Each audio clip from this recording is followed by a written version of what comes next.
Hello everyone, welcome to Aniruddhani vlogs. ఈరోజు video ఏంటంటే నేనైతే మా అమ్మ వాళ్ళ ఇంటికి వచ్చానండి. సో చాలా రోజుల తర్వాత వచ్చాను. నేను వచ్చి రాగానే 2 to 3 hours కంటిన్యూస్గా వర్షం పడిందన్నమాట.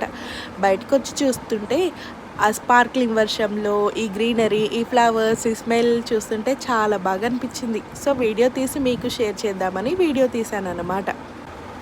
సో రెయినీ సీజన్ అయితే నాకు చాలా ఇష్టం అండి. రెయినీ సీజన్లో చక్కగా వర్షం పడుతుంది, పూలు బాగా పూస్తాయి, అంత పచ్చగా కనిపించేసరికి నాకైతే నేచర్ వెదర్ చాలా ఇష్టం అన్నమాట. రెయినీ సీజన్లో అయితే ఇక్కడ చూడండి, సో మంచిగా బటర్ఫ్లై వచ్చి అయితే మల్లె మొగ్గ మీద వాలింది, దానిలో నుంచి రసం పీల్చుకుంటుంది అని అయితే అందరు అంటారు.